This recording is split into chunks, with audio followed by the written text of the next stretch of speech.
మీరు ఫ్రీగా ఉండొచ్చు, ఎందుకంటే నవ్వాల్సిన అవసరం లేదు కాబట్టి. ఆఖరి రోజున ఆఖరి సభ ముగింపు సభ కన్నా ముందు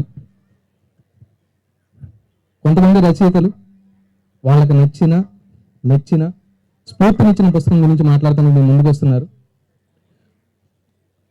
చుట్టూ ఉన్న పుస్తకాల సముద్రంలో నుంచి వాళ్ళు ఒక్కొక్క చుక్కను ఏరి వాళ్ళకి ఎందుకు నచ్చిందో మీకు వివరిస్తారు. కాబట్టి దయచేసి ఇందాకట్లాగా సీరియస్గా కాకుండా కాస్త శ్రద్ధగా ఉండాలని చెప్పి ఈ సభలో ఉన్న వాళ్ళని, చుట్టుపక్కల ఉన్న వాళ్ళని అభ్యర్థిస్తున్నాం.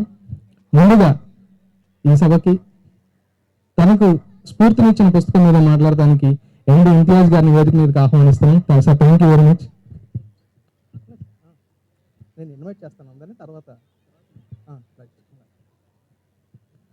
అలాగే డి రమాదేవి గారిని వేదిక మీద రావాల్సింది ఆహ్వానిస్తున్నాం. రమాదేవి గారు.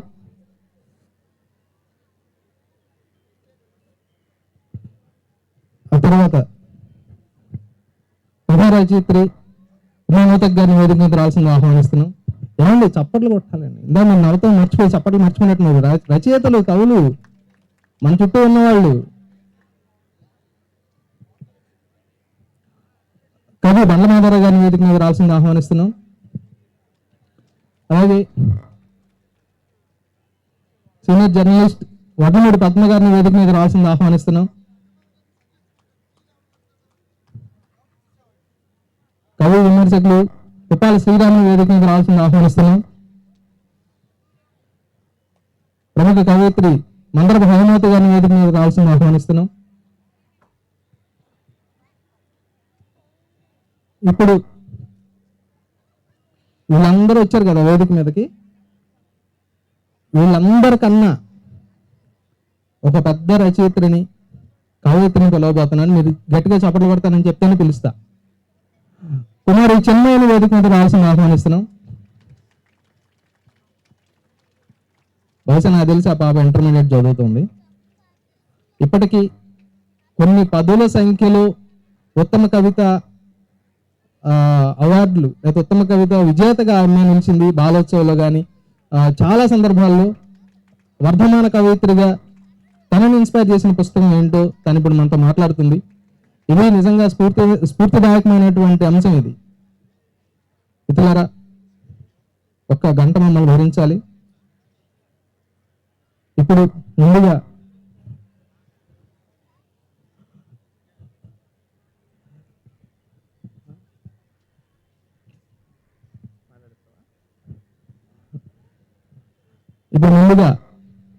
చిన్నయ్యనే మాట్లాడాల్సిందిగా కోరుతున్నాను. Welcome to you.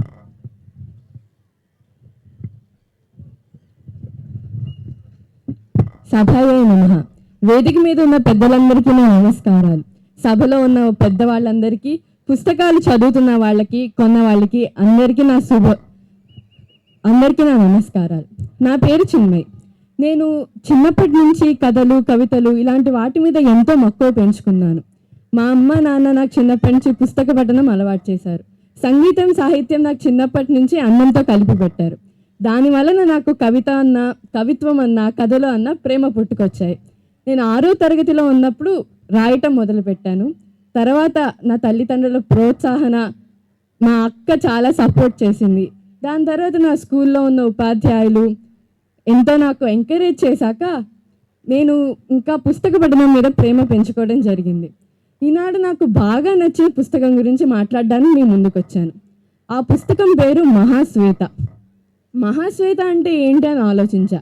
ఎంతో అందంగా ఉన్న యవ్వనవతిని మహాశ్వేత అంటారట. ఇది రాసింది మనందరికీ బాగా తెలిసిన సుధామూర్తి గారే. అసలు ఈ కథ గురించి మీకు చెప్పే ముందు ఈ కథ నాకు ఎందుకు నచ్చిందో మీకు చెప్పాలనుకుంటున్నాను. ఈ కథలో 2 క్యారెక్టర్లు ఉంటాయి, అనుపమ, ఆనంద్. అనుపమ మరియు ఆనంద్కి పెళ్ళవుతుంది. కానీ నిజం చెప్పాలంటే హీరో హీరోయిన్గా చెప్పలేము. నిజానికి హీరో అనుపమయే, ఎందుకంటే వారి పెళ్లి ఎన్నో రోజులు నిలవదు.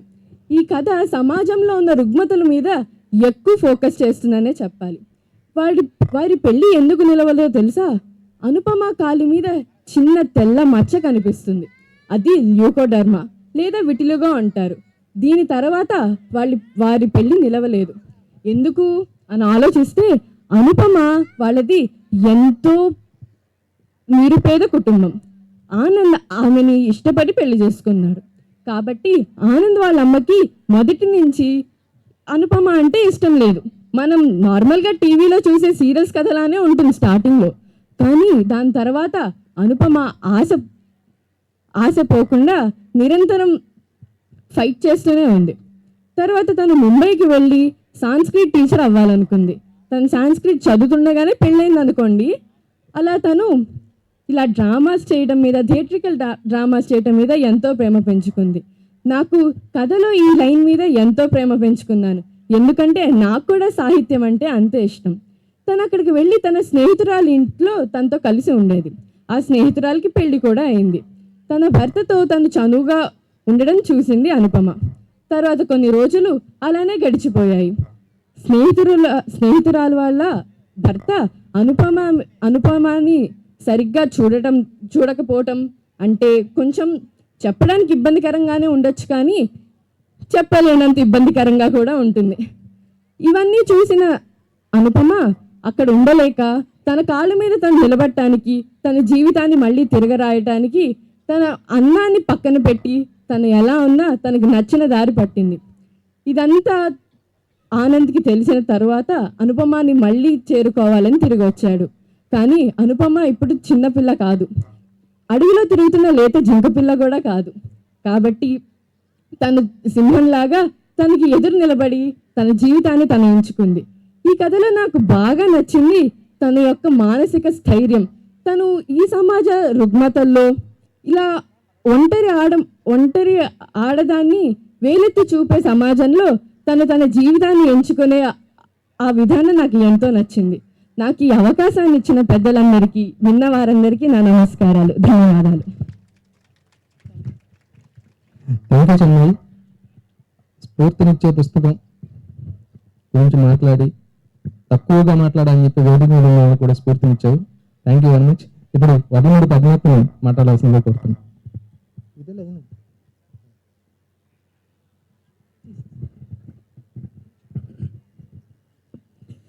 అందరికీ శుభ సాయంత్రం. మీకు నచ్చిన పుస్తకం గురించి మాట్లాడమని తమ్ముడు అనిల్ గారు ఇంతకుముందే చెప్పారు. నచ్చిన పుస్తకాలు అంటే చాలా ఉన్నాయి, స్ఫూర్తినిచ్చిన పుస్తకాలు చాలా ఉన్నాయి. నచ్చడం ఒకటి, కానీ కొన్ని పుస్తకాలు నిలబడతాయి, ఆలోచింపజేస్తాయి. ఒక పుస్తకం నన్ను కోవిడ్ కాలంలో పుస్తక వైరాగ్యం నుంచి బయటపడేసింది. అంటే కోవిడ్ తర్వాత మనం రెగ్యులర్గా చదువుకునే పుస్తకాలన్నింటినీ కూడా దూరంగానే పెట్టేసేసి అసలు పుస్తకం పట్టుకున్నా కూడా చదవాలి అనిపించినంత వైరాగ్యం కమ్ముకొచ్చిన వల్ల కొద్ది కాలం తర్వాత ఒక పుస్తకం మళ్ళీ నన్ను అంతకుముందు చదివిన పుస్తకమే మళ్ళీ చదివించింది. అది అరుణ్ సాగర్ అక్షర శ్వాస. ఏ అంశం ఉంటుంది అందులో కాదు, అతను కవి, రచయిత, ఎన్నో అంశాలను తను వ్యాసాలుగా మలిచాడు. తను ఒక జర్నలిస్టు, కవి, తానుగా రచయిత. ఇందాక తమ్ముడు అన్నాడు నవ్వుల సభ ముగిసింది, ఇక నవ్వడం ఆపండి అని. రైసుకు తేడా ఉంటుంది, పసుపు దానికి కలరింగిస్తుంది. చాలా సరదాగా కొంటగా రాసిన వ్యాఖ్యలు. అలా నవ్విస్తూ బతికిన ఒక యువకుడు సమాజంలో తన చుట్టూ ఉన్న వాళ్ళందరూ కూడా అలా నవ్వుతూ బ్రతకాలని, ఈ సమాజం అంతా కూడా దుఃఖానికి దూరంగా ఉండాలని కలగన్న కవి. 5 పదుల జీవితం నిండక ముందే 100 ఏళ్ళు నిండినవాడు. తన 100 ఏళ్ల కాలం నాటికి ఇప్పుడు ఉన్న జనరేషన్ ఏం ఆలోచిస్తుందో, అప్పుడు ఉన్న జనరేషన్ ఏం ఆలోచిస్తుందో వాటి గురించి ముందే రాసినవాడు. అంతటి దార్శనికుడు. అతను రాయని అంశాలు లేవు. భద్రలోకంలో జీవిస్తున్న మనం కన్నీటి కడలిలో జీవితాలను నడిపిస్తున్న మనుషుల్ని గురించి ఆలోచించలేము, కానీ ఆ కవి ఆలోచిస్తాడు. నీ చుట్టూ ఉన్న అంశాల గురించి మాట్లాడతాడు, రేపటి భవిష్యత్తు గురించి మాట్లాడతాడు, మన నాన్న గురించి మాట్లాడతాడు, మన అమ్మ గురించి మాట్లాడతాడు, స్నేహితుడి గురించి కలవరిస్తాడు.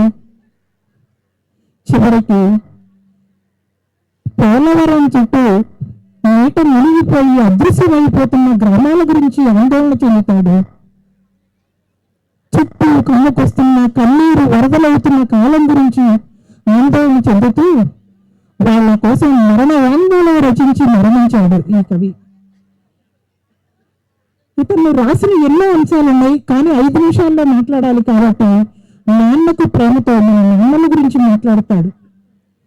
ఈ కవి గురించి మాట్లాడేటప్పుడు ఇప్పుడు మనం పురుషుల భర్తల దినోత్సవం లేదంటే ఇట్లా పురుషుల దినోత్సవం వచ్చిన రోజు చాలా మంది చాలా రాస్తున్నారు, కానీ పురుషుల గురించి మొదట మాట్లాడిన కవి మేల్కొల్పు అరుణ్ సాగరే.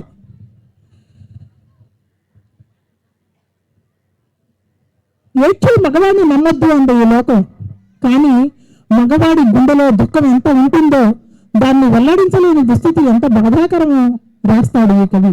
అది మేల్కొల్పు. ఈ నాన్న గురించి మాట్లాడుతూ అమ్మ గురించి పాటలు ఎన్నో ఉన్నాయి, కానీ నాన్నని పాడిన వారెవరు? నిజమని నాన్న అంటే అన్సంగ్ హీరో, నాన్న అంటే ఒక ఒంటరి పర్వతం, నాన్న అంటే మూల ధాతువు, దేహము విజ్ఞానము బ్రహ్మోపదేశము అంటాడు. మన నాన్నల గురించి చెప్తాడు. నువ్వు డిప్లొమా చేయాలని నీ కోసం తన ఆరోగ్యం గురించి పట్టించుకోకుండా ఓవర్ టైం చేసి క్యాంపులు వెళ్ళి వీలుంటే బయట పార్ట్ టైం చేసి నిన్ను చదివించాడు. ఒక కూలీ నాన్న నీ కోసం తాను కోరాగుడ్డల అంగీలు వేసుకొని రెక్కలు ముక్కలు చేసుకుని యూనివర్సిటీకి డీడీలు పంపించాడు. ఒక రైతు నాన్న 2 కష్టపడి పండించి నీ బతుక్కి దారి చూపించాడు. ఒక చిరుద్యోగి నాన్న తన అవసరాలను ఆనందాలను కట్టేసుకుని చిట్టీలు కట్టి నీ చదువుకు ఫీజులు కట్టాడు. నాన్న తన పాత సైకిల్ తొక్కుకుంటూ నీకు లోనా కొనిపెట్టాడు. నాన్న తన టీనీళ్లు తాగి నీకు ఐస్ క్రీములు ఇప్పించాడు. నీ కోసం నాన్న తన జీవితాన్నే ధారపోశాడు. ఇలా ఎన్నో వాక్యాలు వీటి చుట్టూ ఉన్నాయి. రాశాడు. నాన్నల గురించే రాయలేదు, స్నేహితుల గురించి రాశాడు, కవరించాడు. వీళ్ళన్నిటికంటే చే గువారా చే మీద చే లోగో ధరించకుండా బైకులు నడవలేదు. చాలా వాటి మీద చే సింబల్ అయి నిల్చున్నాడు, విప్లవ చిహ్నం అయ్యాడు. చే అంటే ఎవరో తెలియని వాళ్ళు కూడా చేను తన చొక్కా మీద ధరించారు. అప్పుడు రాశాడు కదా, బ్లాక్ ఆర్ వైట్ అని. What a feeling! నిన్ను గుండెల మీద ధరిస్తే చేపలు అప్పున్నారు. వరల్డ్ సోషల్ ఫోరం పుణ్యమా అని నిన్ను ధరించి తరించి పరవశించి బహుశా ఆటోమేటిక్ గా ఒక పవర్ నరాల్లో ప్రవహిస్తుందేమో. ఎర్రని టీషర్ట్ మీద నల్లని గ్రాఫిక్స్, రొమ్ము నిరుచుకుని నడిచిన వాడు కదా మనము. అందుకే అమెరికో, స్పెయినో, పోర్చుగీసో, ఎందుకంటే వలస చేపకు ఎదురీదడమే తెలుసు. లాటిన్ అమెరికా నుంచి ఆఫ్రికా వరకు స్వప్నాలు. విప్లవం కోసం నాటిన విత్తనం ఏదో నాటికి ఏదో చోట కాదు, ఎన్నో చోట్ల. కొలంబియా నుంచి కాంగో వరకు శ్రామిక వర్గం అంతర్జాతీయత. ఆయన మనసు ఆవహించాడా, లేక ఆయన మనల్ని ఆవహించాడా, లేక మనమే ఆయన్ని ఆవాహనం చేసుకున్నామా? ఏదైనా సరే కల్ట్ ఫిగర్. మై డియర్ చే, ఇంతకీ మార్కెట్ ని నువ్వు వాడుకుంటున్నావా, మార్కెట్ నిన్ను వాడుకుంటుందా? Whatever we don't care, iconic cult figure, image, logo, symbol, trademark, market పరిభాషానికంటేలో చోటు చేసుకున్నా నీ రక్తపు బ్రాండ్ మారదు. కొచబాను జలజలనమైన బషీర్బాగ్ విద్యుత్ ఉద్యమమైన ఎల్లని చెరిపేసి నేను పరివ్యాప్తం చేసేది ఏదైనా నాదే. నువ్వు మావాడివి. ఫ్యాషన్ కూడా మా విముక్త ప్రాంతమే. మై డియర్ చే, ఇంతకీ నీ పదవుల కోసం కనకనమండి ఆ సిగార్ బ్రాండ్ ఏమిటి? ఇచ్చేవాడా నిప్పు కడడానికి బ్రాండ్ ఏమిటి? ఇది అరుణ్ సాగర్ రచనల్లో ఒకటి. ఇవన్నీ కాకుండా నేను ఒక్క నిమిషంలో మాత్రమే ముగించేది ఏంటంటే, అతను ఈరోజు మనం సినిమాల గురించి చాలా మాట్లాడుతున్నాం. ఎప్పుడో రాశాడు బాహుబిల్డప్ అని ఒక ఇది 2 వాక్యాలు మీకు చదివి వినిపిస్తాను. కోట్ల ఖర్చు పెట్టుబడి 70 కోట్లను 150 కోట్లుగా ప్రచారం చేసుకోండి, కానీ కొంచెం రికార్డుని సేఫ్గా మెయింటైన్ చేయండి. ఇన్కమ్ ట్యాక్స్ కో లేకుంటే వేరే ఆడిటింగ్ కో ప్రజెంట్ చేసేటప్పుడు జాగ్రత్త పడండి. కలెక్షన్లో కూడా రూమర్ లెవెల్ వదలండి, కానీ అఫీషియల్ గా కమిట్ అవ్వకండి. మొదటి వారం వైట్ కౌంటర్లలో అమ్మిన ప్రీమియం టికెట్ల లెక్కలు కూడా కొంచెం జాగ్రత్తగా చూసుకోండి. ఇది సినిమా మొదటి టికెట్ల రేట్లు పెంచడం దగ్గర నుంచి సినిమా బ్రాండింగ్ ఎట్లా చేస్తున్నారో చెబుతూ సినిమా ఎలా ఉండాలి, ఏవి సినిమాలు తీయాలి, ప్రజల కోసం చిత్రం ఎట్లా రావాలి అనేది రచించిన వాడు. ఇందాకే చెప్పాను, ఇవన్నీ రాయడం ఒక ఎత్తు. తన మరణానికి చివరిగా మరణ వాంగ్మూలం రాశాడు. మునిగిపోతున్న ప్రాంతాల గురించి ఆందోళన చెందాడు.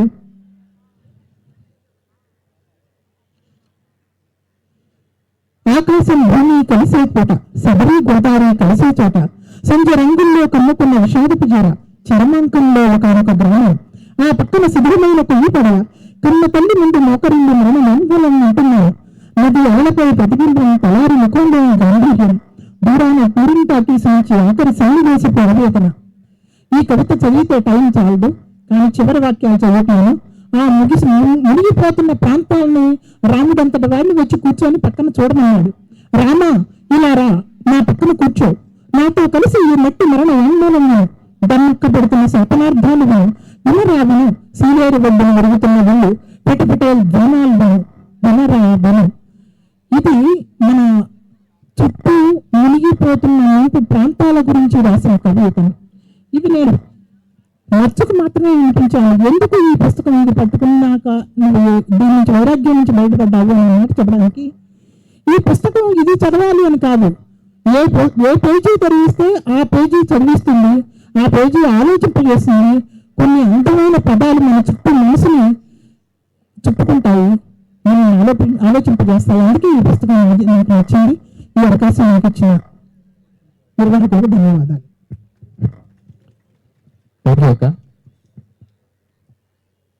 అవి నీళ్లు కాదురా, 1,00,000 కోట్ల క్యూసెక్కుల కన్నీరు అని పోలవరం గురించి రాసిన ఏకైక కవి, జర్నలిస్ట్ అరుణ్ సాగర్.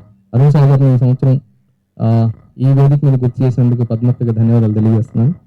అలాగే అరుణ్ సాగర్ అన్న అప్పుడు మన మధ్య లేదు, ప్రతి పుస్తక ప్రదర్శనకి కంపల్సరీ అటెండెన్స్ ఉండేది. అలాగా మరోసారి అరుణ్ సాగర్ని గుర్తు చేసుకున్నాను. Thank you. తర్వాత రాబోయేటటువంటి వక్త ఉమానోత్ గారు, మీరు వాళ్ళ సండే ఆదివారం మ్యాగజైన్ చూసినట్టయితే ఇవాళ ఆవిడ కథ ఆమె ఒక ప్రహేళిక అనే కథ పబ్లిష్ అయింది, మీరు చదవండి. ఇప్పుడు ఉమాత్మ నుంచి మాట్లాడాల్సింది కోరుతున్నాను.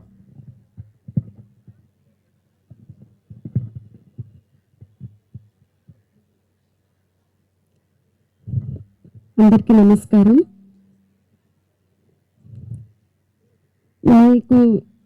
మీకు నచ్చిన పుస్తకం గురించి చెప్పమని నాకు అవకాశం ఇచ్చారు. అయితే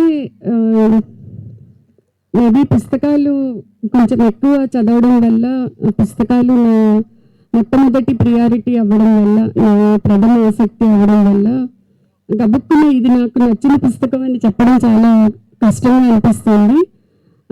యాక్చువల్గా పొద్దున్న రమక్క పెట్టిన నోటేషన్ చూసినప్పుడు ఒక క్షణం మైండ్ అంతా బ్లాంక్గా అనిపించి, ఏదో సినిమాలో ఆ చిన్న పిల్లోడికి గనక లెక్కలు చేస్తుంటే అవి ఎగురుతూ ఉంటాయి కదా గాల్లో, అట్లా నేను చదివిన పుస్తకాలు, నన్ను ఇన్ఫ్లుయెన్స్ చేసిన రచయితలంతా కూడా గాల్లో నా చుట్టూరా డ్యాన్స్ వేసినట్టు అనిపించింది నాకు.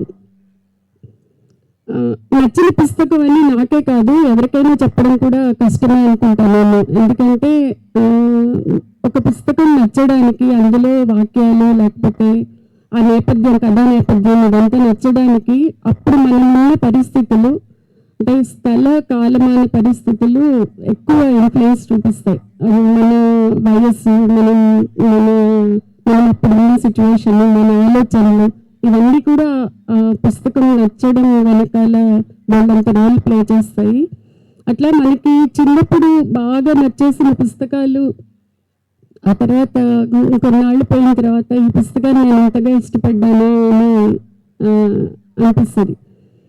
నేను ఎర్లీ 30s ఉన్నప్పుడు విపరీతంగా పర్సనాలిటీ డెవలప్మెంట్ పుస్తకాలు చదివేదాన్ని. ఒక 4-5 years పాటు విపరీతంగా మార్కెట్లోకి వచ్చిన ప్రతి పుస్తకం 7 Habits of Your Life, లేకపోతే 8th Habit, how to say ఇట్లాంటి పుస్తకాలన్నీ విపరీతంగా చదివేసేదాన్ని. ఆ తర్వాత అర్థం ఏంటంటే మనల్ని మనం నిలబెట్టుకోవడం ఇంపార్టెంట్ తప్పితే ఈ ఈ పర్సనాలిటీ డెవలప్మెంట్ పుస్తకాలు వెనకాల ఉన్నంత కుట్ర ఇంకేది లేదని ఆ తర్వాత అనిపించేది. అట్లా అయితే ఎప్పటికీ మనల్ని ఇన్స్పైర్ చేసే బుక్స్ కొన్ని ఉంటాయి. కొంతమంది రచయితలు ఉంటారు. వాళ్ళల్లో ఇప్పుడు నేను చెప్పబోయే పుస్తకం ఇది మాత్రమే నన్ను ఇన్స్పైర్ చేసిన పుస్తకం అని కాదు. కాకపోతే ఒక పుస్తకం గురించి చెప్పాలి కాబట్టి నా పరిమితి రీత్యా నేను ఒక పుస్తకం గురించి చెప్తున్నాను. అట్లా నేను ఇవాళ మీతో షేర్ చేసుకోబోయే పుస్తకం టోనీ మారిసన్ రాసిన బిలౌడ్. టోనీ మారిసన్ అమెరికన్ రచయిత్రి. ఆమె రాసిన బిలౌడ్ పుస్తకానికి ఈ పుస్తకం రాసిన తర్వాత ఈ పుస్తకానికి గాను ఆమెకి 93లో నోబెల్ ప్రైజ్ వచ్చింది. నాకు ఈ పుస్తకం ఎందుకు ఇష్టం అంటే ఇది బానిసత్వం నేపథ్యంలో రాసిన, అంటే నిక్కర్స్ బ్లాక్స్ వాళ్ళ నేపథ్యంలో రాసిన పుస్తకం. టోనీ ఆమె బ్లాక్ అమెరికన్ ఆమె. ఇది ఎందుకు బ్లాక్స్ నేపథ్యంలో లేకపోతే బానిసల నేపథ్యంలో చాలా పుస్తకాలు వచ్చాయి. తర్వాత సెకండ్ వరల్డ్ వార్ టైంలో కూడా వరల్డ్ వార్ నేపథ్యంలో చాలా పుస్తకాలు వచ్చాయి. యుద్ధం నేపథ్యంలో లేకపోతే యుద్ధం చేయడం, స్వేచ్ఛ కోసం యుద్ధం చేయడం, స్వేచ్ఛ స్వాతంత్రాలు అంటే స్వేచ్ఛయుతమైన గాలి పీల్చడం, వీటి నేపథ్యంలో చాలా పుస్తకాలు వచ్చాయి. అయితే బిలౌడ్ ఏం చెప్తుందంటే మనం యుద్ధం చేస్తాం, స్వేచ్ఛను పొందుతాం, కానీ పొందిన తర్వాత కూడా మనిషి కేవలం ఫిజికల్గా లేకపోతే సామాజికంగా స్వేచ్ఛను పొందుతాడు తప్పితే మనసు మీద పడిన గాయాలు అంత తేలిగ్గా పోవు అని. ఆ మనసు మీద పడిన ముద్ర, అంతకుముందు జరిగిన గాయాలు చేసిన గుర్తులు అంత తేలిగ్గా పోవు అని బిలౌడ్ ద్వారా టోనీ చెప్తారు. ఇందులో సీత అన్నది ప్రధాన పాత్ర. ఆమె స్వేచ్ఛ కోసం పారిపోతున్నప్పుడు, బానిసత్వంలోంచి ఆమె పారిపోతూ దొరికిపోతుంది. దొరికిపోయినప్పుడు కనీసం ఒక బిడ్డనైనా ఈ బానిసత్వంలోంచి రక్షిద్దాము అని చెప్పని తన 10 ఏళ్ల కూతుర్ని తనే రంపంతో కోసి మెడ దగ్గర కోసి చంపేస్తుంది. ఆమె చంపేసిన తర్వాత సరే ఆమె ఒకళ్ళన్నా కాపాడబడ్డారు, ఈ బానిస బతకడం కన్నా ఒకళ్ళన్నా దాంట్లోంచి బయటపడ్డారు కదా, అంటే చావు రూపంలో వాళ్ళకి విముక్తి దొరికింది కదా అని అనుకుని చనిపోయిన తర్వాత ఆ పాప మృతదేహాన్ని సమాధి చేయడానికి అని చెప్పని వెళితే ఆ సమాధి దగ్గర ఉండే ఆ సమాధి వాళ్ళని ఏమంటారో మరి, మన ఇక్కడైతే కాటికాపర్లు అంటారేమో, ఆయన ఏమంటాడంటే సమాధి మీద మీకు తెలిసే ఉంటుంది, వాళ్ళకి సంబంధించిన జ్ఞాపకాలని ఒక చిన్న మెమరీ లాగా ఒక వాక్యంలో రాసుకుంటారు, వాళ్ళ పేరు రాసుకొని. రాయడానికి ఆమె డీరెస్ట్ బిలౌడ్ అని చెప్పని రాయాలని అనుకుంటుంది. అయితే అట్లా మొత్తం ఒక్కొక్క పదానికి గాను ఒక 10 నిమిషాలు ఆమె తనకి శారీరక సుఖం ఇవ్వాలి అని చెప్పని అతను షరతు పెడతాడు.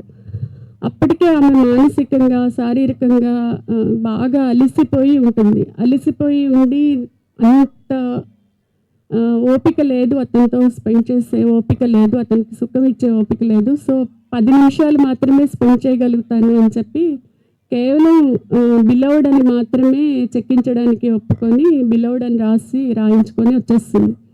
ఆ తర్వాత వాళ్ళకి స్వేచ్ఛ వస్తుంది, వాళ్ళంతా సంతోషంగా ఉంటారు. అయితే ఇదంతా బయటికి సంతోషంగా ఉంటారు, వాళ్ళు ఇంకొక ఊరికి వచ్చేస్తారు. కానీ లోపల మాత్రం ఆ 10 ఏళ్ల పాప ఇంకలా గుర్తు వస్తూనే ఉంటుంది, ఈమెని నిలబడివ్వకుండా అట్లా కుదిపేస్తూ ఉంటుంది. ఈ నేపథ్యంలో రాస్తుంది బిలౌడ్. ఎప్పటికీ కూడా నాకు చాలాసార్లు అనిపిస్తూ ఉంటుంది, ఇది చిన్న సమస్య అవ్వచ్చు, పెద్ద సమస్య అవ్వచ్చు, మనం దీంట్లో గెలిచాము అని అనుకుంటాము, ఆ క్షణంలో గెలిచాము అని అనుకుంటాము, కానీ తర్వాత లోపల మనసుకైన గాయాలు మాత్రం అవి గుర్తు చేస్తూనే ఉంటాయి మనల్ని. సో దీనికి సొల్యూషన్ ఏంటి అంటే నేను చెప్పలేను. అంటే యజ్ఞం కథ కరా మాస్టర్ రాసినప్పుడు అప్పుడు చాలామంది దాని మీద బోల్డంత డిస్కషన్ జరిగింది. ఇక్కడ బిలౌడ్ మీద కూడా అట్లానే అక్కడ డిస్కషన్ జరిగింది. ఎంతైతే మాత్రం తల్లి ఈమె బతికే ఉంది కదా, ఈమె చనిపోకుండా కూతుర్ని మాత్రం ఎట్లా చంపేస్తుంది అని చెప్పని చాలామంది దాని మీద విమర్శించారు. అయితే ఆమె చెప్పేది కూడా ఒకటే, అంటే నా జీవితం ఎట్లాగో అయిపోయింది, కానీ నా కూతురు జీవితం ఇంకా 10 ఏళ్ళు మాత్రమే ఉన్న తన కూతురు జీవితం, నేను పడిన శారీరకమైన రప్చర్ ఏదైతే ఉందో ఇదే రప్చర్ నా కూతురు కూడా పడాలి అంటే నేను భరించలేకపోయాను, అందుకని చంపేస్తానని చెప్పని చెప్తుంది. ఈ పాత్ర రాసినందుకు గాను టోనీ మ్యారిసన్ చాలా విమర్శలు ఎదుర్కొంది, అలాగే చాలా ప్రశంసలు ఎదుర్కొంది. కానీ అది ఏదైనా కానీ ఏ రకంగా అయినా చాలామంది ఆలోచనల్లో మాత్రం బిలౌడ్ నిలిచిపోతుంది. అందుకని నాకు చాలా ఇష్టమైన పుస్తకం బిలౌడ్. నాకు అవకాశం ఇచ్చినందుకు అందరికీ థ్యాంక్ యూ.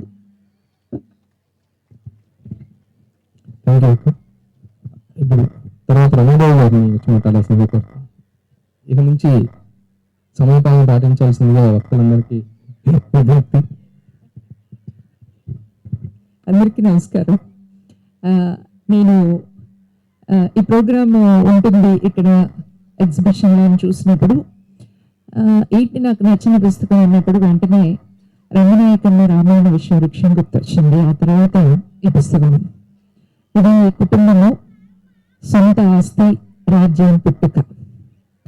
ఇది ఏం చెప్పాలి అనుకున్నప్పుడు నేను దీన్ని ప్రిఫర్ చేసుకున్నాను. రీజన్ ఏమిటి అంటే మనం నవ్వించాలన్నా, ఏ మాట చెప్పుకోవాలన్నా భార్య మీద జోకులు వేసుకోవడం మనకు అలవాటు. ప్రతి సందర్భంలోనూ పక్కనటువంటి స్త్రీని అవమానకరంగా మాట్లాడటం కూడా చాలా సరదాగా. నేను ఒక హాస్య ప్రోగ్రాం అప్పుడు అడిగాను, ఆడవాళ్ళ మీద జోక్ లేకుండా మీరు హాస్య ప్రోగ్రాం నిర్వహించండి అని. సో సాధ్యం కాదన్నారు వాళ్ళు. ఈ పుస్తకం యాంగిల్స్ ఒక ఇద్దరు సామాజిక శాస్త్రవేత్తల పరిశోధనల ఆధారంగా రాశారు. బహోపెన్ ఒక ఆయన, మోర్గాన్ ఒక ఆయన. పురాతన సమాజం మొదటి నుంచి ఇలాగే ఉందా? స్త్రీలు పురుషుల మధ్య అసమానత ఉందా? మనుషుల మధ్య అసమానత ఉందా?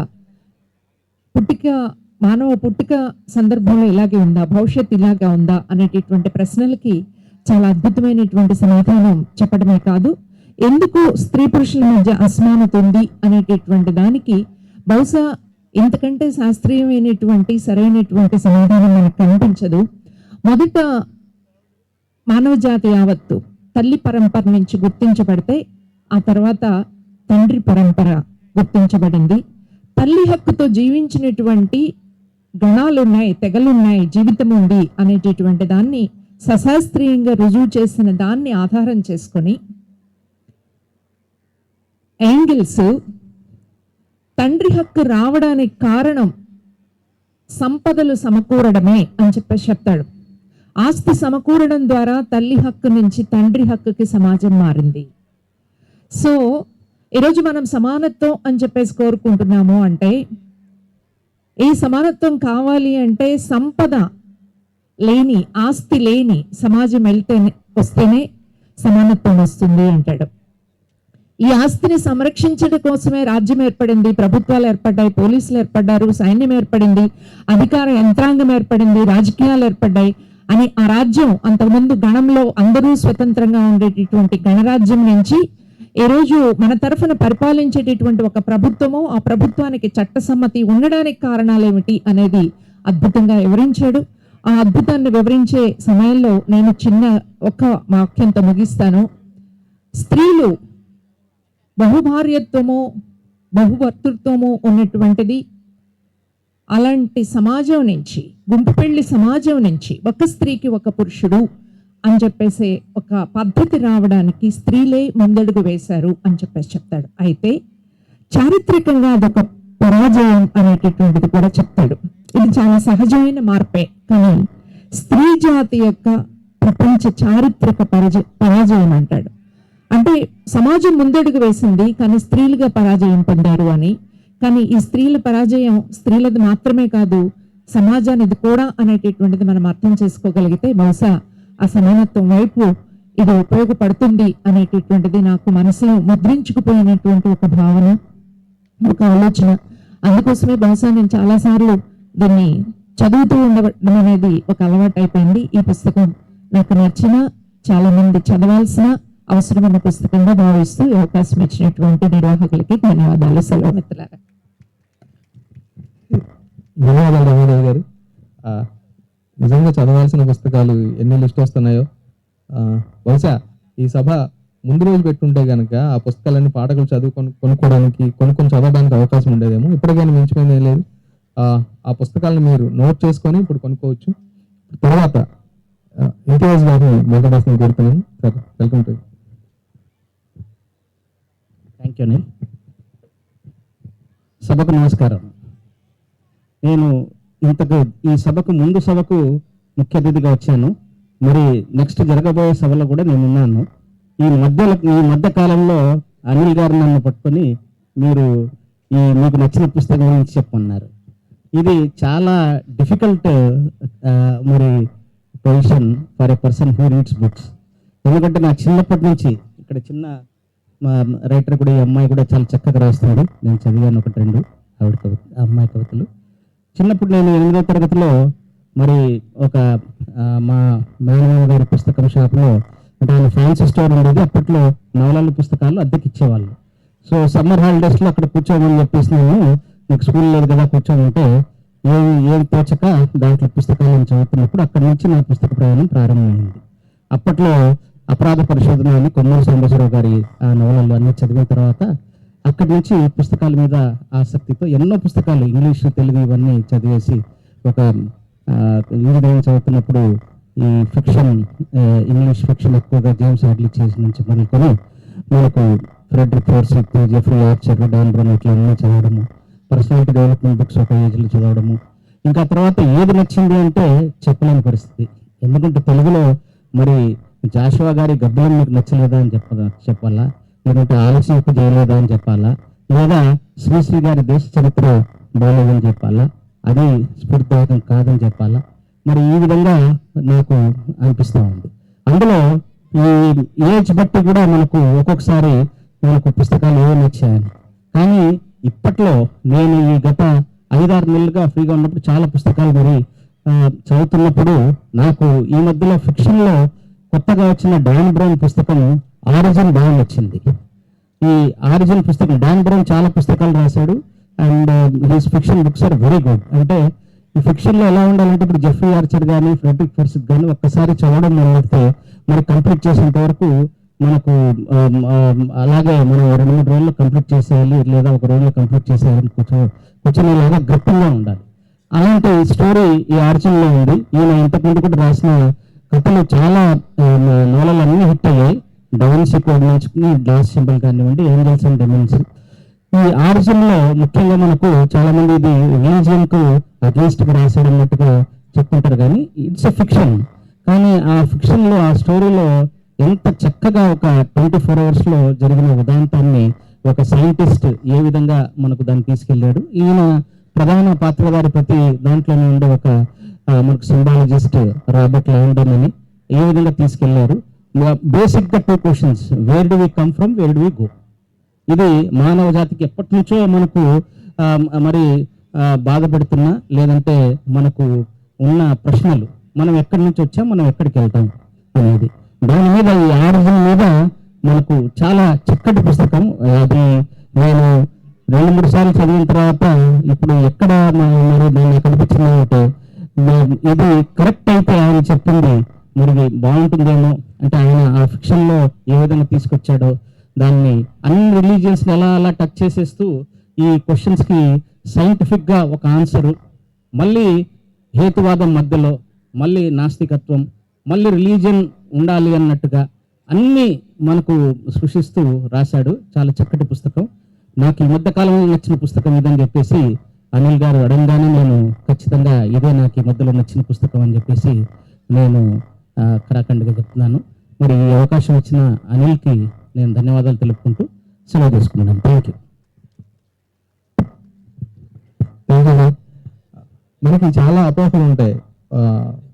ఉన్నతాధికారులు పుస్తకాలు చదవరని, పుస్తకం సాహిత్యం జోలికి వెళ్ళరని. కానీ ఇంతియాజ్ గారు ఐఏఎస్గా కృష్ణా జిల్లా కలెక్టర్గా కూడా పనిచేశారు, సెర్ప్ డైరెక్టర్గా పనిచేశారు. పనిచేస్తూ సెర్ప్ మహిళల మీద ఆయన ఒక అద్భుతమైన కవిత రాశారు. బహుశా నెక్స్ట్ బుక్ ఎగ్జిబిషన్ వల్ల సార్ కవిత్వం పుస్తకం వస్తుందని ఆశిస్తున్నాం. థ్యాంక్ యూ సార్, ధన్యవాదాలు. ఇప్పుడు బంగళంగారావు గారు నుంచి మాట్లాడుతుందో చెప్తున్నాను.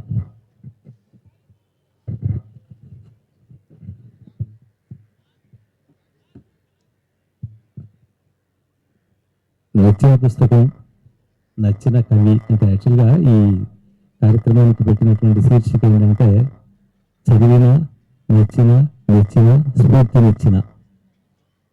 ఏ దేని గురించి అయినా మాట్లాడవచ్చు అని చెప్పేసి అన్నారు. నిజానికి సాహిత్య విద్యార్థిగా నన్ను దగ్గర నుంచి మొదలుపెట్టి తిక్కన, ఎర్రన, శ్రీనాథుడు, అష్టదిగ్గజ కవులు, పేతన, అక్కడి నుంచి మొదలుపెట్టి అందరినీ చదువుకుంటూ వస్తున్నటువంటి సాహిత్య విద్యార్థిని నేను. వాక్యం రసాత్మకం కావ్యం అన్నాడు సాహిత్య విమర్శకుడు. అలా అప్పటి నుంచి ఇప్పటి దాకా చివరికి చిన్నారి వరకు రాస్తున్నటువంటి చాలామంది కవిత్వాన్ని, కథల్ని చదువుతూ వస్తున్నాను. కాబట్టి పలానా పుస్తకమే నన్ను ఇన్స్పైర్ చేసింది, లేకపోతే పలానా కవి నన్ను ఇన్స్పైర్ చేశాడు, లేకపోతే పలానా పుస్తకం నాకు నచ్చింది అని చెప్పేసి చదవడానికంటూ నాకు అలా ఒక ఇన్స్టెంట్ చేసుకుంటూ వెళ్ళేటైతే ఒక 100-150 పైన ఉండేటటువంటి అవకాశం ఉంటుంది. అయితే అనిల్ అడిగాడు కాబట్టి కాస్త అంటే బాగా ఈ ఆధునిక కవుల్లో కూడా శివారెడ్డి దగ్గర నుంచి వేయిప్రియ, సీజన్ ఇలాంటి వాళ్ళు, శ్రీరామ్ కావచ్చు, అనిల్ కావచ్చు, ఇలాంటి వాళ్ళు చాలా మంది, సిద్ధార్థ ఇక్కడ కనిపించాడు, ఇలాంటి వాళ్ళు చాలా మంది కవిత్వం చదువుతూ ఉన్నటువంటి ఆ క్రమంలో ఒక పుస్తకాన్ని లేకపోతే ఒక కవిని గురించి 2 మాటలు మాట్లాడితే బాగుంటుంది అనేటువంటి ఆలోచనతోటి నేను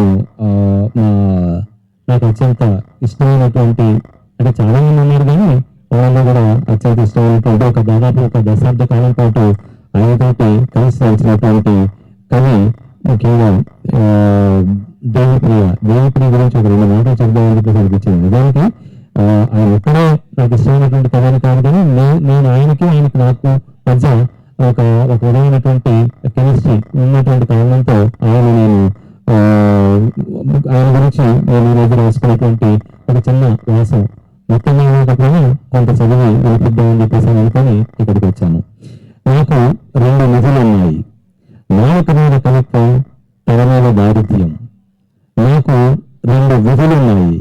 కవిత్వ నిత్య నిబద్ధం, దారిద్ర్య విముక్త యుద్ధం. ఇది దేవిప్రియ రాసుకున్నటువంటి ఒక చిన్న కవిత. దానికి దేవిప్రియ కవిత్వం మొత్తం కూడా, అంటే ఆయన కవిత్వాన్ని, ఆయన వ్యక్తిత్వాన్ని, ఆయన జీవితాన్ని మొత్తాన్ని కూడా అవగతం చేసుకోవాలంటే ఈ 4 వాక్యాలు సరిపోతాయనేటటువంటి భావన నాకు అనిపించింది అనమాట. బహుశా తెలుగులో ఒక బహుముఖ్యమైనటువంటి కవి, అంటే ఇందాక అంశాల గురించి చెప్తూ అలాగే పద్మ గారు మాట్లాడారనమాట. జర్నలిస్ట్, కవి ఉన్నటువంటి ఆయన, వీళ్ళందరికీ కూడా ముందు తరంలో ఉన్నటువంటి కవి దేవిప్రియ. ఆయన అంటే ఒక తరంలో రెగ్యులర్గా పేపర్ చదివేటటువంటి వాళ్ళకి, పత్రికలు చదివేటటువంటి వాళ్ళకి ఉదయంలో కానీ, ఆంధ్రజ్యోతిలో కానీ, ఆంధ్రప్రభలో కానీ వీటన్నిటిలో కూడా రన్నింగ్ కామెంటరీ పేరుతోటి ఆయన రోజు రాసినటువంటి అంటే వ్యంగ్యాత్మకమైనటువంటి కవితలు అన్నమాట. అవి వాటికి ఒక కార్టూన్ కూడా ఉండేది. కార్టూన్ కవిత్వం అని చెప్పేసి అని చెప్పుకోవచ్చు. అని అలా రన్నింగ్ కామెంటరీ పేరుతో ఆయన దాదాపుగా ఒక 2 దశాబ్దాలకు పైగా వివిధ పత్రికల్లో, ముఖ్యంగా ఆంధ్రజ్యోతిలోను, ఆంధ్రప్రభలోను, అలాగే ఉదయంలోను వీటన్నిటిలో కూడా ఆ రన్నింగ్ కామెంటరీ వస్తుండేది. అలా రన్నింగ్ కామెంటరీ మాత్రమే కాకుండా ఆయన అమ్మ చెట్టు దగ్గర నుంచి మొదలు పెట్టేసి ఆయనకి కేంద్ర సాహిత్య అకాడమీ అవార్డు తెచ్చిపెట్టినటువంటి గాలి రంగు వరకు, ఆ తర్వాత ఇంకొకప్పుడు అని చెప్పేసి ఒక కవితా సంపుటి, ఇలా దాదాపుగా ఒక 14 కవితా సంపుట్లు ప్రచురించారు.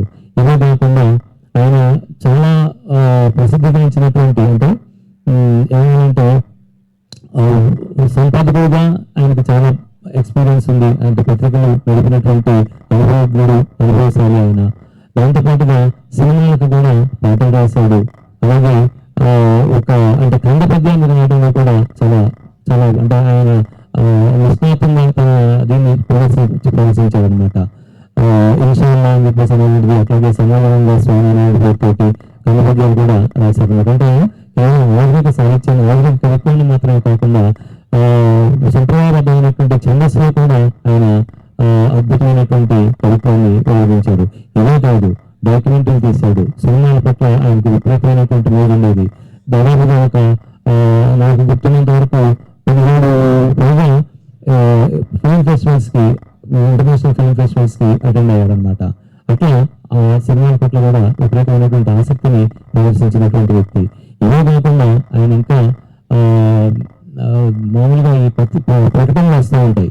మనకందరికీ బాగా తెలిసినటువంటి ప్రకటన థమ్స్అప్కి సంబంధించినటువంటి టేస్ట్ ద థండర్ అని చెప్పేసి అనేటువంటి ఇంగ్లీష్ లోను, ఉరుము ఉత్సాహం అనేటువంటి పేరుతోటి ఆ డ్రీమ్ తోటి తెలుగులోను, ఇవి రెండు తెలిసినటువంటి దేవప్రియ అనమాట. చాలా చాలా విపరీతమైనటువంటి అంటే ఆయనకి విచిత్రం ఏంటంటే, ఆయన చదువుకున్నటువంటి చదువు డిగ్రీలో తెలుగు ఇంగ్లీష్ రెండు చదువుకున్నాడు. ఆ కారణంతో బహుశా ఆయన కాదంబరి కవులుగా ప్రాథమిక దశలో కవిత్వాన్ని ప్రారంభించినటువంటి కవిగా మొదలుపెట్టేసి తెలుగు ఇంగ్లీష్ రెండు భాషల్లో కూడా చాలా అద్భుతమైనటువంటి రచనల్ని చేసినటువంటి కవి దేవప్రియ గారు. దేవప్రియ గారిని ఈ సభలో ఒకసారి స్మరించుకున్నాను అనే ఆలోచనతో మాత్రమే నేను ఈ 4 మాటలు చెప్తున్నాను. ధన్యవాదాలు. ధన్యవాదాలు సార్.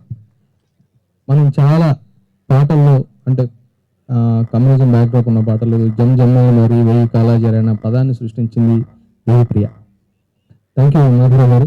ఇప్పుడు ప్రముఖ కవయిత్రి మందరపు హేమావతి గారి నుంచి మాట్లాడాల్సిందిగా కోరుతున్నాను.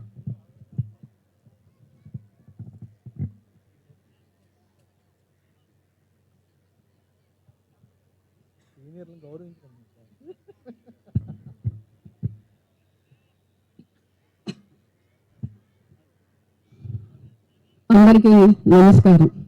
వేదిక మీద ఉన్న వారికి, వేదిక మీద ఉన్న వారికి. నాకు నచ్చిన పుస్తకం మహాప్రస్థానం. అసలు మంచి పుస్తకం మంచి మిత్రుడు లాంటిది. మనుషులు మోసం చేస్తారు కానీ పుస్తకాలు ఎప్పటికీ కూడా మోసం చేయవు. మనం దిగులు ఊబిలో కూరుకుపోయినప్పుడు చెయ్యందించి పైకి తీసుకొస్తుంది పుస్తకం.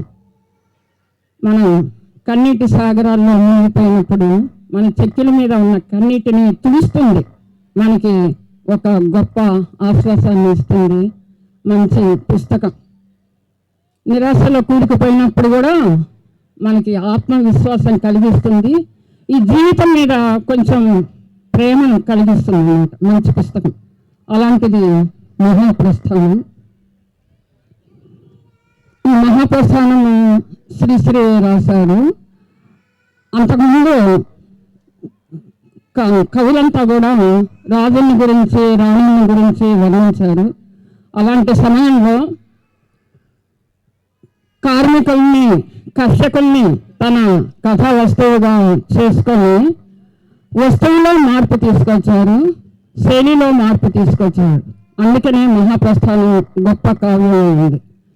ఆకాశపు దారులంతా హడావిడిగా వెళ్ళిపోయే జగన్నాథ జగన్నాథ రథచక్రాలు, భూమార్గం పట్టిస్తాను, భూకంపం పుట్టిస్తాను అని చెప్పేసి తన కవిత లక్ష్యం ఏంటో స్పష్టంగా చెప్పారు అన్నమాట. తర్వాత అసలు కవిత్వం ఎలా ఉండాలి? కదిలేది కదిలించేది, మారేది మార్పించేది, పెను ముద్దుల వదిలించేది, ముందుకు నడిపించేది కావాలో ఈ నవకవనానికి. ఆ మంచి కవిత్వం చదివినాక మనలో ఒక చైతన్యం కలగాలన్నమాట, మనల్ని కదిలించాలి. అది మంచి పుస్తకం. అలాంటి కవిత్వం మహాప్రస్థానం. అందుకని మహాప్రస్థానం మొదటి ముద్రణ ఎన్నో సంవత్సరాల కిందట అయింది, కానీ ఇప్పటికి కూడా పునర్ముద్రణలో జరుగుతూనే ఉంది. అలాంటి గొప్ప కావ్యం మహాప్రస్థానం అన్నమాట. పాతద ఎప్పుడో అయినా ఇప్పటికి కూడా కొత్తదనం ఉంది. మనకి యుగ యుగాలుగా తరతరాలుగా సూర్యోదయం జరుగుతూనే ఉంటుంది, కానీ అది పాతది కాదు, ఎప్పటికప్పుడే కొత్తగానే ఉంటుంది. మహాప్రస్థానం కూడా అలా కొత్తదనం నింపుకున్నటువంటి కావ్యం. మంచి కావ్యంలో కవితా పంక్తులు మనకి జీవితంలో అనేక సందర్భాల్లో గుర్తుకొస్తాయి అన్నమాట. ఈయన శ్రీశ్రీ రాసిన చాలా కవితలు అనేక సందర్భాల్లో గుర్తుకొస్తాయి. ఏ దేశ చరిత్ర చూచినా ఏమున్నది గర్వకారణం, నరజాతి చరిత్ర సమస్తం పరపీడన పరాయణత్వం అనేది మనం దేనికైనా చెప్పుకోవచ్చు. ఏ స్త్రీ చరిత్ర చూచినా ఏమున్నది గర్వకారణం, ప్రతి స్త్రీ కూడా పురుష పీడన పరాయణత్వం అని మనం అనేక విధాలుగా దాన్ని మార్చుకొని చదువుకోవచ్చు. ఆ ఉత్తమ కవిత్వం చదివినప్పుడు అనేక సందర్భాల్లో కవితా పంక్తులు మనకి గుర్తుకొస్తాయి. ఈ శ్రీశ్రీ వస్తువులో నవ్యత్వం అన్నమాట. అంతకుముందు రాజుని రాముని వర్ణించినప్పుడు ఈయన ముసలి బిచ్చగత్తని వర్ణించాడు. ముద్దగొట్ట వంటి తల, ముడతలు దేరిన దేహం, కాంతి లేని గాజు కళ్ళు, తనకన్నా శవం నయం అని చెప్పేసి ముసలి బిచ్చగత్తని తన కావ్య నాయికగా భిక్షు వర్షియేసి అనే కవితలు అంటారు. తర్వాత మన నిత్య జీవితంలో కూడా అనేక అన్యాయాలు జరుగుతూ ఉంటాయి. గొప్పవాడికి ఒక అన్యాయం, బీదవాడికి ఒక అన్యాయం. అలాంటి సందర్భంలో మనది ఒక బ్రతికైనా సందులలో పందుల వలె, కుక్కల వలె, నక్కల వలె అని అంటాడు. ఈ పంక్తులు కూడా మనకి ఎప్పుడు కూడా అనేక సందర్భాల్లో గుర్తుకొస్తాయి. ఈ మహాప్రస్థానం యొక్క గొప్పతనం ఏంటంటే పండితుల్ని పామరుల్ని రంజింపచేసింది. ప్రతి ఒక్కళ్ళు కూడా చదువుకోవచ్చు, అందరికీ ఉత్సాహాన్ని ఉద్వేగాన్ని కలిగిస్తుంది. మామూలుగా అయితే మన పుస్తకాలు మనసులోనే చదువుకుంటాం, నవలలు కథలు, కానీ మహాప్రస్థానం యొక్క గొప్పతనం ఏంటంటే ప్రతిదాన్ని పైకి చదవాలనిపిస్తుంది, పైకి చదివితే బాగుంటుంది అనిపిస్తుంది. నేను మాత్రం నాకు ఎప్పుడైనా దిగులుగా ఉన్నప్పుడు, నిరాశగా ఉన్నప్పుడు మహాప్రస్థానం తీసి చదువుకుంటాను. నాకు అంత స్ఫూర్తినిచ్చింది. నాకు నచ్చిన పుస్తకం చిన్నప్పుడు కూడా, అప్పుడు ఇప్పుడు కూడా మహాప్రస్థానం. తర్వాత ఈ కావ్యం యొక్క గొప్పతనం ఏంటంటే కేవలం కవులకే కాదు, చాలా మంది సినిమా దర్శకులు ఈ మహాప్రస్థానంలో ఉన్న కవితల్ని వాళ్ళ సినిమాల్లో వాడుకున్నారు. ఆనందం అర్ణవం అయితే, అనురాగం అంబరం అయితే, ఆనందపు లోతులు తీస్తాం అని చెప్పేసి ఈ పాటని ఒక సినిమాలో వాడుకున్నారు. తర్వాత ఆకలి రాజ్యం సినిమా మొత్తం కూడా శ్రీశ్రీ కవితలే, మొదటి నుంచి చివరి దాకా శ్రీశ్రీ కవితలతో ఆ సినిమా కవితా ప్రియుల్ని, సామాన్యుల్ని, కళాకారుల్ని అందరినీ ఆకర్షించింది. అది శ్రీశ్రీ మహాప్రస్థానం యొక్క గొప్పతనం. దాని స్థానం అప్పుడు ఇప్పుడు ఎప్పుడూ ఉంటుంది. ఇంకా శ్రీశ్రీయేనా అని కొంతమంది అంటారు, కానీ అలా కాదు, ఎప్పటికీ నిలిచిపోతుంది. నాకు ఈ అవకాశం ఇచ్చినటువంటి బుక్ ఫెస్టివల్ గారికి, అనిల్ దాని గారికి, అందరికీ ధన్యవాదాలు.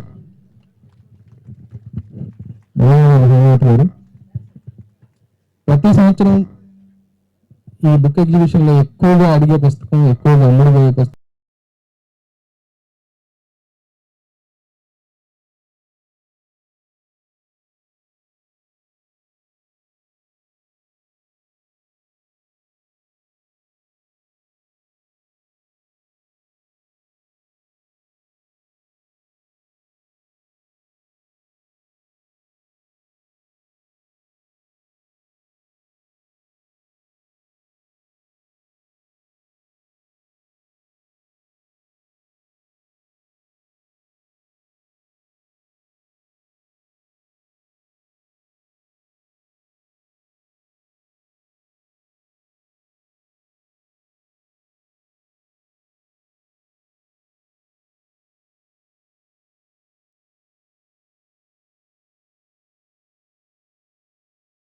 ఎగ్జామ్స్ బాగా రాయాలి, మంచి మార్కులు తెచ్చుకోవాలని అనుకుంటారు ఏ తల్లిదండ్రులైనా కూడా. కానీ ఓవర్ ఏ పీరియడ్ మనం పెరుగుతున్నప్పుడు ఏంటంటే కొన్ని పుస్తకాలు మనల్ని చాలా హత్తుకుంటాయి, కొన్ని పుస్తకాలు మనకి బాగా నచ్చుతాయి. కానీ ఆ 6వ తరగతిలోనో 7వ తరగతిలోనో పలానా పుస్తకం నాకు నచ్చింది అని చెప్పడం కూడా కష్టమే, ఇంతియాజ్ సార్ చెప్పినట్టు. కానీ ఆ పుస్తకం తాలూకు ఆ ప్రభావం మనకి జీవితంలో చాలా దశల్లో మనం పెరిగి పెద్దవాళ్ళు అవుతున్న కొద్దీ కూడా మన వ్యక్తిత్వం మీద, మన స్వభావం మీద, మన ప్రవర్తన మీద వాటి యొక్క ప్రభావం ఉంటుంది అన్నమాట. అప్పుడు ఆ పుస్తకం మనల్ని బాగా ప్రభావితం చేసింది అని చాలా స్పష్టంగా చెప్పడానికి వీలుంటుంది. ఆ పుస్తకం ఎందుకు అంత బాగా నచ్చుద్ది అని చెప్పడానికి కూడా మనకి చాలా కష్టం అవుద్ది. కవిత్వం అన్నా, కవిత్వ విమర్శ అన్నా, లేదా సాహిత్య విమర్శ అన్నా కూడా నాకున్నటువంటి అత్యంత ఆసక్తి మిగతా చదువుతున్న పుస్తకాలతో పాటు వీటి మీద ఎక్కువ ఆసక్తి రేపడానికి, ఎక్కువ చదవడానికి కారణమైనవి. నార్ల చిరంజీవి గారు ఎర్ర గులాబీ అని ఒక చిన్న కథలతో ఉన్నటువంటి పాటల పుస్తకం, ఓ చిన్న పుస్తకం ఉండేది. 8th క్లాస్లో మా తెలుగు మాస్టర్ గారి దగ్గర ఆ పుస్తకం తీసుకుని దాంట్లో నేను ఆ పుస్తకంలో ఆ చిన్న పాట పుస్తకం చదవడం జరిగింది. ఒక కుర్రవాడికి, ఒక పూల తోటకు వచ్చే కుర్రవాడికి ఆ పూల తోటలో ఉండే ఒక పక్షికి మధ్య ఉండే స్నేహాన్ని చెప్పే అద్భుతమైనటువంటి కవిత అది. సరే, ఆ పిల్లవాడు పాడే పాటలు ఈ బుల్బులి పిట్టకి చాలా ఇష్టం అనమాట. వాడు రోజు వచ్చేవాడు, రోజు వచ్చి బాగా పాటలు పాడేవాడు, వాళ్ళిద్దరి స్నేహం బాగా ఉండేది. అనుకోకుండా ఒకరోజు ఆ పిల్లవాడు రాకపోతే వాడు ఎందుకు రాలేదని చెప్పి ఈ పిట్ట చాలా మదన పడుతుంది అనమాట. సరే, నాకు స్నేహితురాలు ఉంది, ఎర్ర గులాబీ కావాలని అడిగింది, ఇప్పుడు చూస్తే అన్నీ ఇక్కడ తెల్ల గులాబీలే ఉన్నాయి, నాకు ఆ ఎర్ర గులాబీ కావాలి అని చెప్పి ఆ పిల్లవాడు విషన్న వదనంతో ఆ బుల్బులి పిట్టకి చెప్తాడు. సరేరా బాబు, నీ పాట అంటే నాకు ప్రాణం కాబట్టి, నీ పాట వినకుండా నేను ఉండలేను కాబట్టి నువ్వు ఆపకుండా పాట పాడు, నేను నీకు ఎర్ర గులాబీ ఇస్తాను అంటదనమాట. పిల్లవాడు పాటలు పాడుతూనే ఉంటాడనమాట. ఆ తెల్ల గులాబీ మీద ఆ బుల్బులి పిట్ట తన రక్తాన్ని వేసి అది ఎర్ర గులాబీ అయ్యేట్టుగా ట్రై చేస్తుంటుంది అనమాట. తన గుండెని ఆ ముళ్ళుకు గుచ్చుకొని దాని నుంచి వచ్చే రక్తం అంతా కూడా తెల్ల గులాబీని ఎర్ర గులాబీ చేయడానికి ప్రయత్నం చేస్తుంటుంది అనమాట. ఆ పిల్లవాడు అది ఏం జరుగుతుందో ఆ పిల్లవాడు ఊహించడు, జరగదు, వాడికి ఏం తెలియదు. వాడి అల్టిమేట్ గోల్ ఏంటంటే వాడికి ఎర్ర గులాబీ కావాలి, ఎందుకంటే వాడి స్నేహితురాలకి వెళ్ళి ఆ గులాబీ పువ్వు ఇవ్వాలన్నమాట. ఆఖరుసారిగా గులాబీ ముళ్ళుకు గట్టిగా గుండెను గుచ్చింది, తెల్ల గులాబీ చెట్టొక వింత పులకరించుట తోచింది, గుండెలు చిటిలి నెత్తురు చింది ఎర్రబడిందా గులాబీ, బుల్బులి నెత్తుటి తడిసి గులాబీ రక్త పుష్పమై విచ్చింది అని చెప్పి అద్భుతంగా రాస్తాడు నార్ల చిరంజీవి. ఆ తర్వాత ఆ పిల్లవాడు ఆ పువ్వు ఎర్రబడిపోద్ది, ఆ పువ్వు తీసుకుని వెళ్ళిపోతాడు, ఆ బుల్బులి పిట్ట చచ్చిపోద్ది. మనకు అది ఎందుకు అంత బాగా గుర్తుంది అంటే ఆ పిట్ట ఆ పిల్లవాడి కోసం ఎందుకు పాడమని కోరుకుంది, వాడు వాడి స్నేహితురాల కోసం ఆలోచించాడు తప్ప ఈ పిట్ట స్నేహం గురించి ఎందుకు ఆలోచించలేదు. ఇలాంటి రకరకాల ప్రశ్నలు అప్పుడు కలిగి ఉండవు, కానీ over a period of time Narla Chiranjeevi గారు అద్భుతమైన ఆ కవిత నా మనసులో ఉండిపోయింది. అలాగే ఆ తర్వాత మన కాలక్రమేణంగా ఒక పుస్తకంతో పరిమితమై మాట్లాడటం కష్టం కాబట్టి కరుణశ్రీ గారు బుద్ధదేవుని భూమిలో పుట్టినావు, సహజమగు ప్రేమ నీలోన చచ్చెనేమి అన్నాడు. అరే, మనిషిగా పుట్టిన తర్వాత సహజమగు ప్రేమ నీలోన చచ్చెనేమి అంటే మనిషికి సహజంగా ప్రేమ ఉండాలి. మళ్ళీ నార్ల చిరంజీవి నుంచి కరుణశ్రీకి ఏదో ఒక కనెక్షన్ లైన్ దొరికింది అనమాట. అలాగే ఓవర్ ఏ పీరియడ్ మనం చాలా పుస్తకాలు, చాలా అంటే మనకు ఒక భావజాలం, మనకు ఒక దృక్పథం, ఇవన్నీ ఉన్నాయా లేవా, ఏర్పడుతున్నాయా లేదా అని ఆలోచించుకునే క్రమంలో నుంచి వస్తున్నప్పుడు కవిత్వ విమర్శ పట్ల కూడా చాలా ఇంట్రెస్ట్ ఏర్పడింది అనమాట. అంత అద్భుతమైన కవిత ఎలా రాయడం జరిగింది, వాటిల్లో మనకి ఎందుకు నచ్చింది, అది నచ్చడానికి మనకి ఏం కారణమై ఉంటుంది అంటే పలానా మెటఫర్ ఉంటుంది, పలానా సిమిలీ ఉంటుంది, లేకపోతే అనెక్డోట్ ఉంటుంది దాంట్లో, లేకపోతే ఇలాగా చాలా అలిగరీ ఉంటుందని చెప్పి రకరకాల ఫిగర్స్ ఆఫ్ స్పీచ్ గురించి, అంటే కవిత్వ భాష గురించి గుంటూరు లక్ష్మీనరసయ్య గారు కవిత్వ నిర్మాణ పద్ధతులను ఒక పుస్తకం రాశాడు. అది చదవడం తర్వాత ఇలాంటి ఐటమ్స్ ఇవన్నీ ఉంటే తప్ప అద్భుతమైన కవిత ఏర్పడదు అని చెప్పి ఒక ఆలోచన మెదిలిందనమాట. తద్వారా తర్వాత కవిత్వం అంటే ఎలా ఉంటుంది అనేది చదువుకుంటూ వెళ్తున్న సమయంలో ముదిగొండ వీరభద్రయ్య గారి కళాతత్వ విమర్శ కానివ్వండి, ఆ కళాతత్వ విమర్శ నుంచి మెల్లగా చదువుకుంటూ ఆసక్తి రేగుతూ వచ్చి మా రాచమల్లు రామచంద్ర గారి దగ్గర ఆగింది. మధ్యలో బి సూర్యసాగర్ గారి కవిత్వం అని చెప్పి ఇంకో పుస్తకం ఆయన రాశాడు. ఆయన ఈ రారా దగ్గరికి వచ్చేసరికి తిలక్ని ఎంతో ఇష్టపడి, ఇందాక మా హైమావతి గారు చెప్పిన శ్రీశ్రీని ఎంతో ఇష్టపడే మనం అందరం కూడా వీళ్ళు విమర్శకులు ఇంత స్పష్టంగా ఎందుకు వ్యతిరేకిస్తారు, తిలక్ అంటే నా కవితలు వెన్నెల్లో ఆడుకునే అందమైన ఆడపిల్లలు అన్నాడు. తిలక్ కవిత్వంలో వాక్యాలు కాలేజీ రోజుల్లో ఆడపిల్లలకి ప్రేమ లేఖల్లో రాసే వాక్యాలుగా వాడుకునేవాళ్ళు. అంత ఇష్టపడిన తిలక్ని రాచమల్లు రామచంద్రారెడ్డి గారు తనకు తానొక స్వాప్నిక జగత్తును ఏర్పరచుకున్నవాడు తప్ప ఇతను అభ్యుదయ కవి కాదు, ఇతను చూపిస్తున్న కరుణకి ఇంత అందం అవసరం లేదు అని చెప్పి చాలా నిష్కర్షగా రామచంద్రారెడ్డి తిలక్ని విమర్శించాడు. అలాంటి వ్యాసాలు చదివినప్పుడు సాహిత్య విమర్శ యొక్క గొప్పతనం నాకు స్పష్టంగా తెలిసిందనమాట. ఎందుకు అంత సాహిత్య విమర్శ అవసరము అంటే ఆ రచనలో ఉండేటువంటి ఉదాత్తమైన విషయాలని అంటే ఎటువంటి దయాదాక్షిణ్యం లేకుండా, ఎటువంటి ఉద్వేగాలకి లోను కాకుండా చాలా స్పష్టంగా చెప్పడానికి ఎప్పుడు కూడా రామచంద్రారెడ్డి గారు ఉత్తమ సాహిత్యానికి ఏది జన్మస్థానం అంటే అది సామాజిక జీవితమే జన్మస్థానంగా ఉండాలి అని చెప్పి తిలక కవిత్వాన్ని కూడా, అంటే తిలక కవిత్వం పట్ల ఎంతో మోహం ఉన్నప్పటికీ కూడా ఆ కరుణ అందంగా ఎందుకు ఉండాలి, అభ్యుదయ హృదయం కాదది, అభ్యుదయ కవుల అవగాహనకు అతనికి లేదు అని చెప్పి రామరెడ్డి చాలా క్లియర్గా తిలక్ గురించి చెప్పడం నాకు బాగా నన్ను ప్రభావితం చేసింది. ఇంకా అలాగే దిగంబర కవుల గురించి ఆయన మాట్లాడిన మాటలు కానివ్వండి, ఆ తర్వాత అద్దేపల్లి రామ్మోహన్ రావు గారి మీద శ్రీశ్రీ గురించి సంబంధించినటువంటి విమర్శ వ్యాసాల మీద ఆయన చేసిన ఆయన రాసిన వ్యాసాలు కానివ్వండి, మొత్తం ఆ సారస్వత వివేచన అనే ఒక పుస్తకం యొక్క ప్రభావం సాహిత్యాన్ని ఎంత క్రిటికల్గా తీసుకొని మనం చదవాలి, అది ఎంత రక్తగతం చేసుకోవాలి, అలా లేకపోతే మన మీద చూపించే ప్రభావంలో ఉండే ఒరిజినాలిటీ ఎంత, ఆ నిజాయితీ ఎంత అవసరమైనది అనే స్పష్టమైన అవగాహన ఈ వ్యాసాలు చదువుతూ నాకు తెలిసింది. సూర్యసాగర్ గారి సాహిత్యం సౌందర్యం కూడా వాస్తవికత అంటే ఏంటి, కాల్పనికత అంటే ఏమిటి అనే వాటి మీద కూడా చాలా స్పష్టమైన అవగాహన సూర్యసాగర్ నాకు కల్పించాడు. ఆ తర్వాత ఇంకా త్రిపురనేని మధుసూదనరావు గారిని చదవడం మొదలెట్టిన తర్వాత ఒక సాహిత్య ప్రక్రియ ఏదైనా కానివ్వండి, దాంట్లో ఉన్నటువంటి ఏదైనా ఒక కవిత్వం కావచ్చు, వ్యాసం కావచ్చు, కథ కావచ్చు, ఏ ప్రక్రియ అయినా కూడా దాన్ని ఏ సామాజిక సిద్ధాంతం యొక్క నేపథ్యంలో నుంచి మనం చూడవలసిన అవసరం ఉన్నది. లేదా ఒక సినిమా చూసి వచ్చేసి మనం దాని గురించి మాట్లాడుకొని కూర్చోవడం కాకుండా అది అప్పటికే స్థిరపరిచి ఉన్నటువంటి ఏదైనా సామాజిక సిద్ధాంతం కానివ్వండి, వర్తమాన ప్రపంచంలో మనం ఇప్పుడున్న సంధికాలం లాంటి కాలంలో నడుస్తున్నప్పుడు కానివ్వండి, ఒక నేపథ్యంలో నుంచి ఆ రచనని చూడగలిగిన స్థితిని మనం తెలుసుకోవాలి అంటే కూడా ఎంతో క్రిటికల్గా ఉండగలిగే విమర్శకులు, త్రిపురనేని మధుసూదనరావు గారు లాంటి విమర్శకుల యొక్క వ్యాసాలు చదివి కూడా రుద్రజ్యోతి మీద ఆయన రాసిన వ్యాసం చదివితే విమర్శకులు గండ్రగొట్టలు తీసుకుని నించుంటారా అని అర్థమవుతుంది అనమాట. ఇలాగ over a period of time మన వ్యక్తిత్వాన్ని ఎంతో ప్రభావితం చేసిన అనేక పుస్తకాల గురించి మాట్లాడుకుంటూ వెళ్తే టైం సరిపోదనుకుంటున్నాను. నేను ఇంతటి మంచి అవకాశం ఇచ్చినటువంటి బుక్ ఫెస్టివల్ వాళ్ళందరికీ కూడా నేను ధన్యవాదాలు తెలియజేస్తున్నాను. అలాగే అనిల్కి కూడా థ్యాంక్స్ చెప్తున్నాను. మీ అందరూ విన్నందుకు కూడా చాలా ధన్యవాదాలు. Thank you very much. ఇప్పటి వరకు వాళ్ళకి మెచ్చిన స్ఫూర్తినిచ్చిన పుస్తకం గురించి మాట్లాడినటువంటి వ్యక్తులందరికీ హృదయపూర్వకంగా ధన్యవాదాలు తెలియజేస్తున్నాం. అలాగే మా రచయితలందరికీ ఈ అవకాశం ఇచ్చినటువంటి విజయవాడ బుక్ ఫెస్టివల్ సొసైటీ వారికి కృతజ్ఞతలు తెలియజేస్తున్నాం. లక్ష్మీ గారిని ఒక్క నిమిషం వేదిక మీద రావాల్సింది ఆహ్వానిస్తాం. ప్రైస్కి బుక్ ఫెస్టివల్ సొసైటీ నుంచి పుస్తకాలు మీకు బహుకరిస్తాం. రవి వ్యవసాయతో రవి గారు వేదిక పెడుతున్నారా సార్? మేము నచ్చిన పుస్తకం ఈ పుస్తకాలకు దీనికి సంబంధించి ఎవరైనా మాట్లాడవచ్చని ఓపెన్ డిబేట్ పెట్టాము. దీనికి 3 రోజులు జరిగింది. మేము అన్ని రోజులు నిర్వహించాలనుకున్నాం కానీ సాధ్యం కాలేదు. అయినా ఒక్క విషయం చెప్పి మా వ్యవసాయతి రవి గారు మా సహాయ కార్యదర్శి మొత్తానికి పుస్తకాలు బహుకరిస్తారు.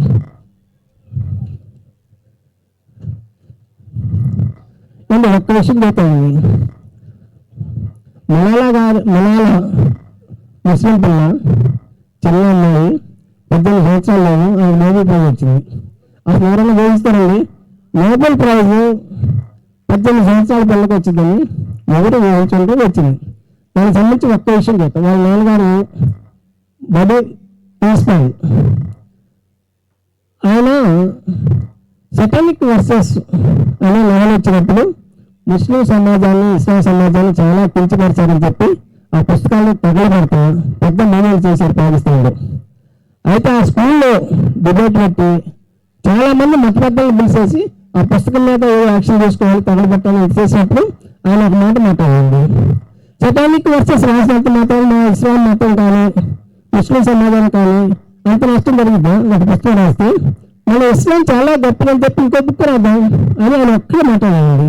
మిగతా వాళ్ళంతా తగలబెడతామన్నారు. ఆయన వాళ్ళ అమ్మాయితోటి మలయాళతోటి 18 సంవత్సరాలకి షేక్స్పియర్, డాస్టాయివ్స్కీ, గోర్కీ, టాల్స్టాయ్ ఈ పుస్తకాలను చదివించారు స్కూల్లో. అందుకని మన భిన్నాభిప్రాయాన్ని పుస్తకాల ద్వారా వ్యక్తం చేయాలి తప్ప దాడులు చేయటం ద్వారా కాదు. దాడులు చేసేవాడు బలహీనలు చేస్తాడని చెప్పి సర్దార్ సింగ్ తోటి ఆయన పిల్లలు పెంచాడు. అట్టంటే స్కూల్ నిర్వహించాడు అనమాట. అందుకని పుస్తకాలకు చాలా విలువ ఉంటుంది అని మేమందరూ భావిస్తున్నాం. విజయవాడ బుక్ ఫెస్టివల్ సొసైటీ ఈ సభ ఇంత సక్సెస్ఫుల్గా నిర్వహించినందుకు మొదటగా అనిల్ నారాయణ ఈ సభ నిర్వహించాలని